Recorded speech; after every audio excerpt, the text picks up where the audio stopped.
Bible-based non-denominational ministry. प्रभु यीशु के नाम में आप सभी को शालोम, प्रेज द लॉर्ड, जय मसीह की।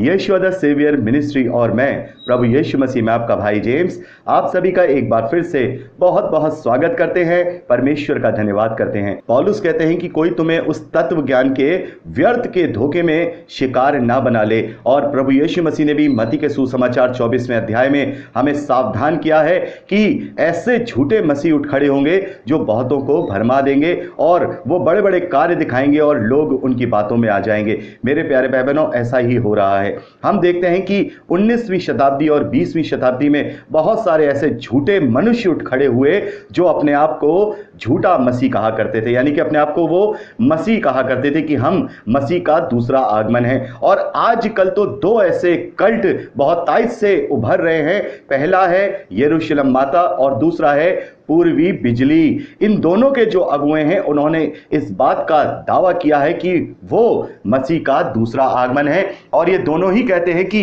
मसीह का दूसरा आगमन हो चुका है। तो मेरे प्यारे भाई बहनों, आज का हमारा यही विषय है कि आखिर प्रभु यीशु मसीह का द्वितीय आगमन कैसे होगा। क्या वो एक मनुष्य के रूप में दोबारा इस धरती पर किसी स्त्री के गर्भ से जन्म लेगा? क्योंकि ये लोग ऐसा झूठा दावा करते हैं कि बहुत सारे मसीह विश्वासी इनके इस झूठे भ्रम में फंसकर उन्हें सचमुच का मसीहा मान बैठे हैं और वो ये बहस करते हैं कि प्रभु यीशु मसीह का द्वितीय आगमन हो चुका है, लेकिन वो बाइबल नहीं पढ़ते। बाइबल हमें साफ तौर पे बताता है कि प्रभु यीशु मसीह का द्वितीय आगमन कैसा होगा। तो आज हम इसी विषय में बाइबल से अच्छी तरह से अध्ययन करेंगे कि प्रभु यीशु मसीह का जब द्वितीय आगमन होगा तो वो कैसा होगा। तो चलते हैं आज के विषय की ओर।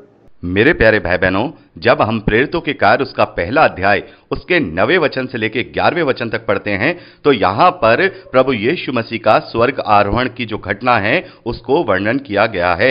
यहां लिखा है, यह कहकर वह उनके देखते देखते ऊपर उठा लिया गया और बादल ने उसे उनकी आंखों से छिपा लिया।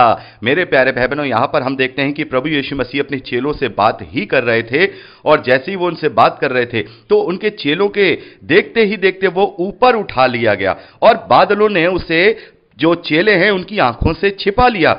उसके जाते समय जब वे आकाश की ओर ताक रहे थे, मेरे प्यारे भाई बहनों, हम देखते हैं जब प्रभु यीशु मसीह का स्वर्गारोहण हो रहा है तब चेले आकाश की ओर उसे ताक रहे हैं और उसे जाता हुआ देख रहे हैं और वो धीरे धीरे बादलों में ओझल हो जाता है। यहां पर हम देख रहे हैं कि जब वो ताक रहे थे तो देखो, दो पुरुष श्वेत वस्त्र पहने हुए उनके पास आ खड़े हुए। तो ये दो पुरुष श्वेत वस्त्र पहने हुए कौन हैं? निस्संदेह ये परमेश्वर के दूत हैं जो उनको ये संदेश देने आए हैं। यहां 11वें वचन में लिखा है, ये 11वां वचन बड़े ध्यान से सुनिए, और उनसे कहा, हे गलीली पुरुषों, तुम क्यों खड़े आकाश की ओर देख रहे हो?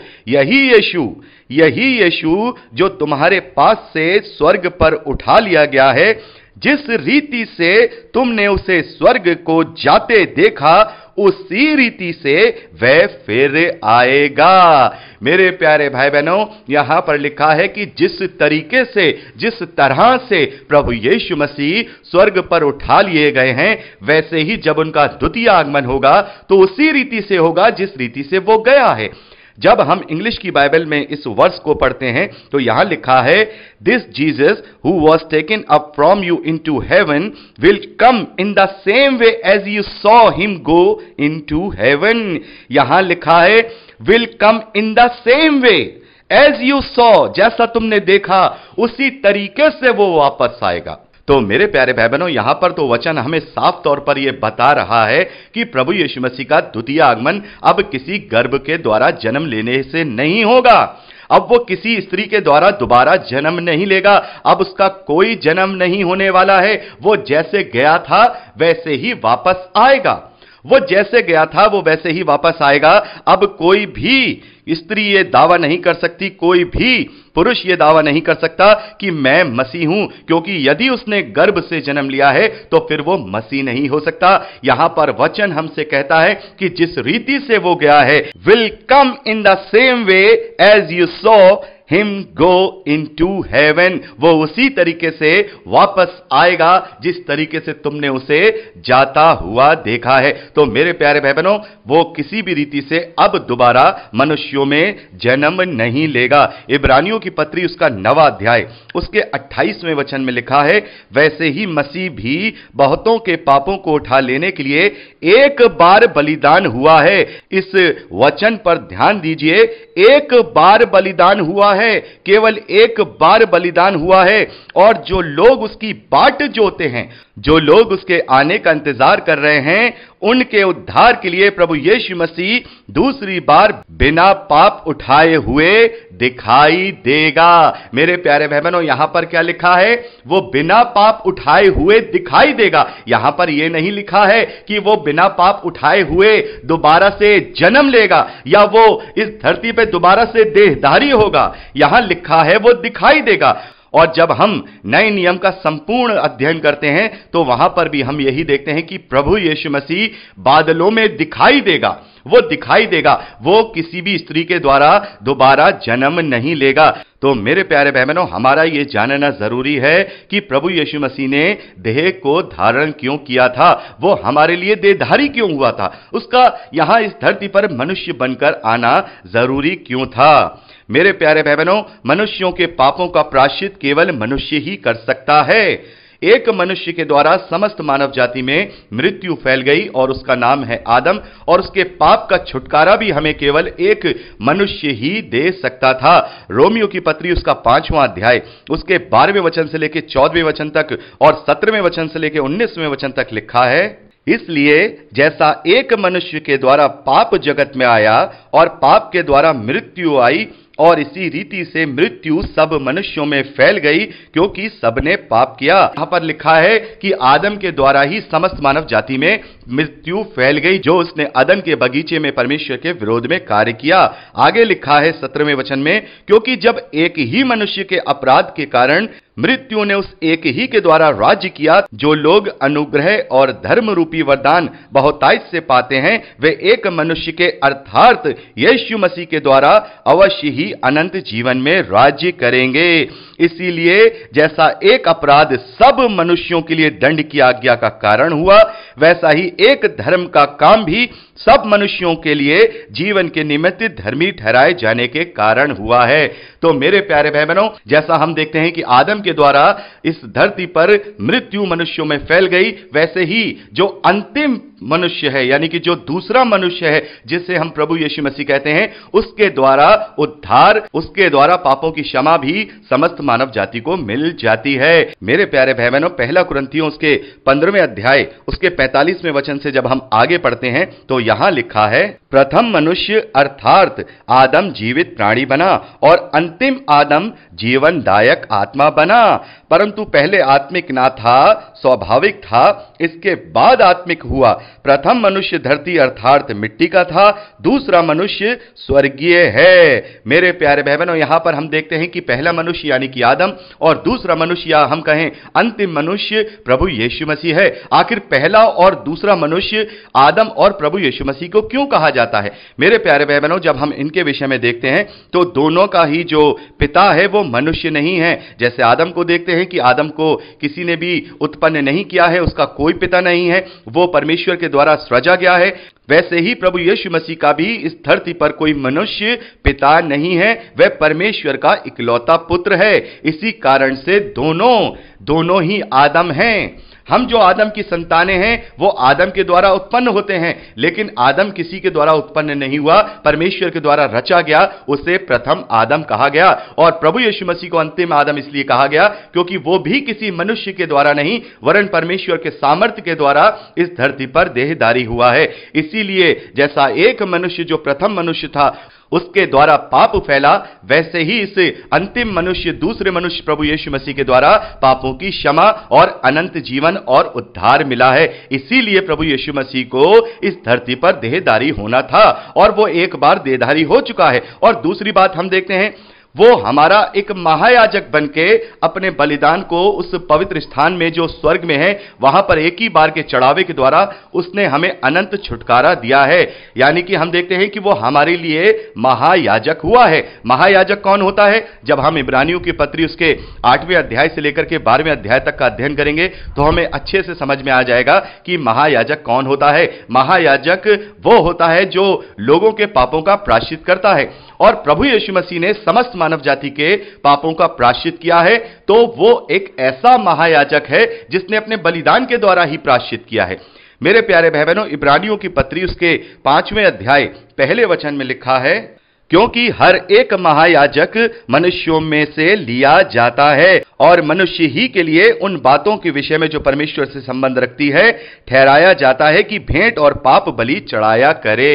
तो मेरे प्यारे भाई बहनों, हम यहां क्या देख रहे हैं कि महायाजक होने के लिए मनुष्य होना जरूरी है, क्योंकि मनुष्यों में से ही महायाजक को चुना जाता है। जैसे हम मलिकसदेक याजक के विषय में देखते हैं, उसी की समानता में प्रभु यीशु मसीह को भी महायाजक यहां बताया गया है। तो प्रभु यीशु मसीह को हमारे पापों का प्रायश्चित करने के लिए महायाजक होना है, और महायाजक होने के लिए उससे मनुष्य होना है। मेरे प्यारे भाई बहनों, ये दो प्रमुख कारण हैं कि प्रभु यीशु मसीह देहधारी हुआ है। वो देहधारी इसलिए हुआ है ताकि वो अपने उस पश्चाताप के द्वारा जो एक महायाजक होकर अपने ही बलिदान से जो उसने किया है उसके द्वारा हमें एक ही बार पापों की क्षमा मिल सके। मेरे प्यारे भाई बहनों, जब नाशवान देह का कार्य पूरा हो गया है तो फिर वो दोबारा नाशवान को क्यों धारण करेगा? मेरे प्यारे भाई बहनों, इस बात को अच्छे से समझिए। जब उस शरीर का कार्य पूरा हो चुका है, वो महायाजक भी बन गया, वो बलिदान भी बन गया, उसने बलिदान दे करके अपने पवित्र लहू का चढ़ावा पवित्र वेदी जो स्वर्ग में है वहां पर चढ़ा भी दी, और उसके द्वारा हमने अनंत काल का छुटकारा भी प्राप्त कर लिया। तो फिर वो क्यों नाशवान को धारण करेगा? मेरे प्यारे भाई बहनों, जब हम इब्रानियों की पत्री उसका 10वां अध्याय उसके 10वें वचन से लेकर 13वें वचन तक पढ़ते हैं तो यहां पर लिखा है, उसी इच्छा से हम यीशु मसीह की देह के एक ही बार बलिदान चढ़ाए जाने के द्वारा पवित्र किए गए हैं। मेरे प्यारे भाई बहनों, यहां पर लिखा है कि प्रभु यीशु मसीह के एक ही बार बलिदान चढ़ाए जाने के द्वारा हम पवित्र किए गए हैं। तो अब वो बार बार बलिदान नहीं चढ़ाएगा, यानी कि अब उस शरीर की जरूरत नहीं है, अब उस देह की जरूरत नहीं है, क्योंकि उस देह का कार्य पूरी तरह से पूरा हो गया है। उस देह का कार्य क्या था? उस देह का कार्य यह था, मैं मनुष्यों की देह के विषय में बात कर रहा हूं, मनुष्य के शरीर के विषय में बात कर रहा हूं, जिसमें होकर प्रभु यीशु मसीह ने इस धरती पर जन्म लिया। उस देह का कार्य था कि वो महायाजक बने और बलिदान बने, निष्कलंक मेमना बने, और अपने बलिदान के द्वारा समस्त मानव जाति के लिए प्रायश्चित करके वो सब के पापों को अपने ऊपर उठा ले। तो उसकी देह का कार्य पूरा हो गया है। और हम देखते हैं कि जब वो बलिदान किया गया है तो उसकी देह जो उस वक्त क्रूस पर मर गई थी, उसके बाद जो उसका पुनरुत्थान हुआ है वो स्वर्गीय देह में हुआ है, यानी कि पुनरुत्थान वाली देह में हुआ है। वो अविनाशी देह में जीवित हुआ है। मेरे प्यारे भाई बहनों, वो अविनाशी देह में जीवित हुआ है, वो उस विनाशी देह में जीवित नहीं हुआ है दोबारा। वो दोबारा जो उसका पुनरुत्थान हुआ है देह में नहीं हुआ, बल्कि उसका जो पुनरुत्थान हुआ है वो उस अविनाशी देह के साथ हुआ है जिसमें हम सब मसीह विश्वासी भी दोबारा जिलाए जाएंगे।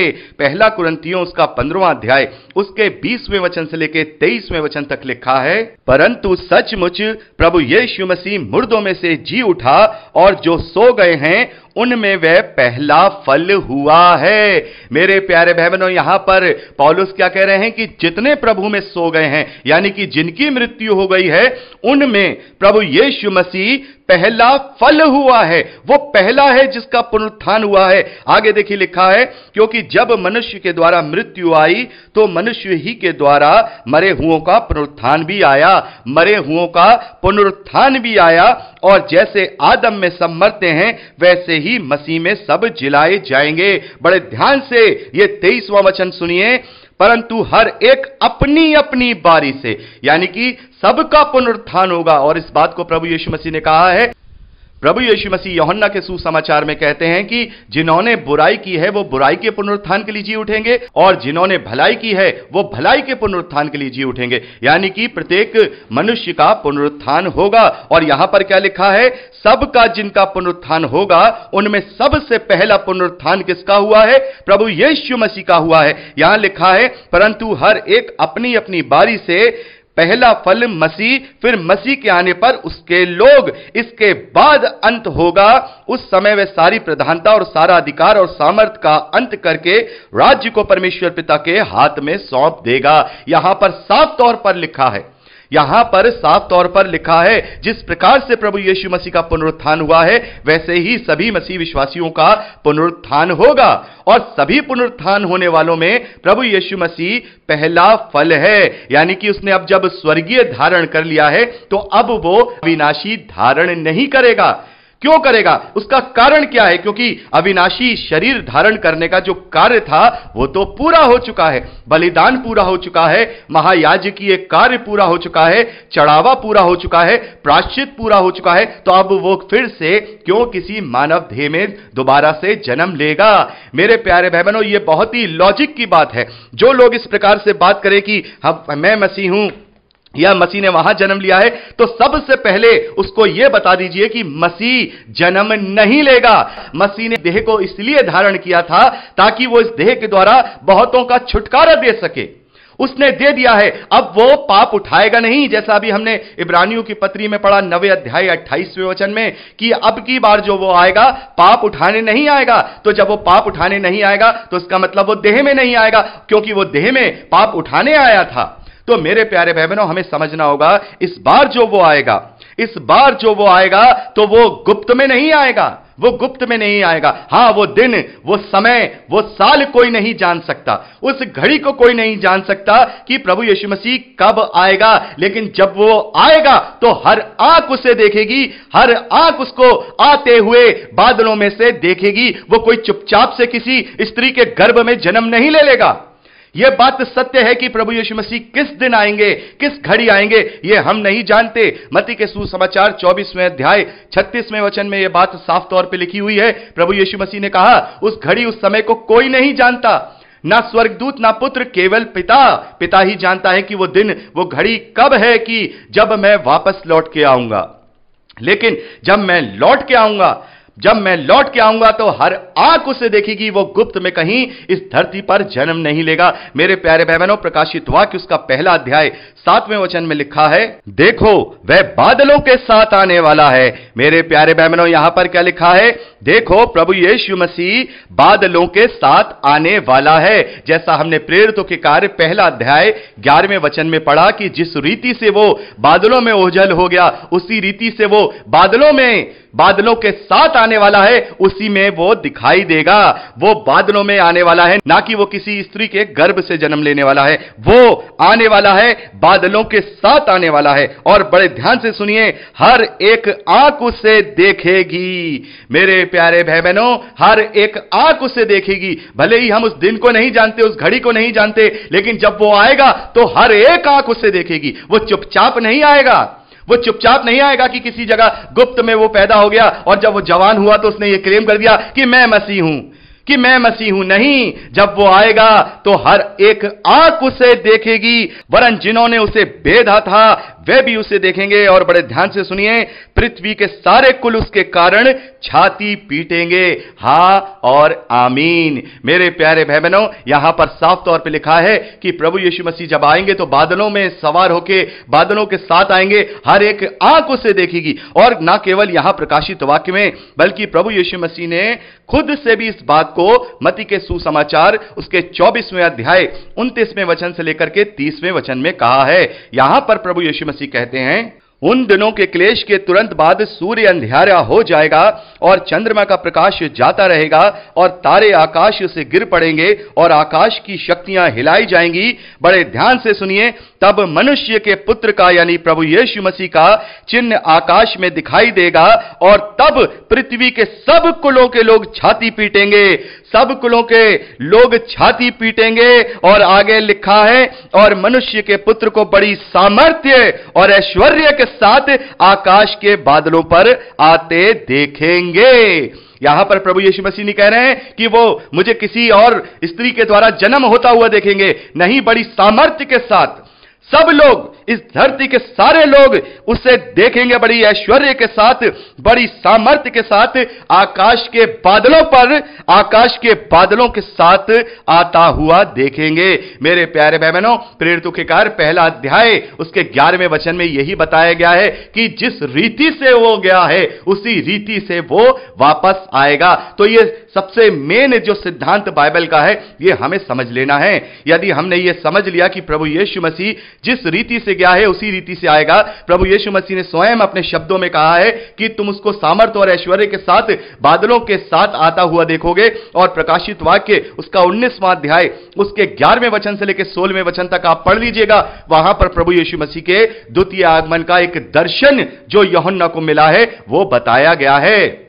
वो श्वेत घोड़े पर सवार होगा, उसके साथ श्वेत घोड़ों पर बैठी सेना होगी, वो ऐश्वर्य और सामर्थ के साथ आएगा। वो किसी स्त्री के गर्भ में से अब दोबारा जन्म नहीं लेगा, क्योंकि उसने अविनाशी को धारण कर लिया है। और वो देह जो अविनाशी देह है, जो पुनरुत्थान वालों में पहला फल है, वो इस धरती पर आकर उस दुष्ट को, उस शैतान को, उसके लोगों को, उसके झूठे भविष्यवक्ताओं को और उसके लोगों को उनके अंजाम तक पहुंचाएगा। और वो फिर उस स्वर्गीय देह के साथ अपने साथ जो पहले पुनरुत्थान के भागी होंगे उनको जिला करके उनके साथ 1000 साल का राज्य करेगा। और वो सब स्वर्गीय देह के साथ ही होंगे। वो प्रभु यीशु मसीह और उसके साथ जो पहले पुनरुत्थान के भागी होंगे, जिसे आप प्रकाशित वाक्य में पढ़ सकते हैं, वो सब उस स्वर्गीय देह के ही भागी होंगे। मेरे प्यारे भाई बहनों, पौलुस कहते हैं कि स्वर्गीय देह का तेज और है और पार्थिव देह का तेज और है, यानी कि ये दोनों देह अलग अलग है। ये नाशवान देह,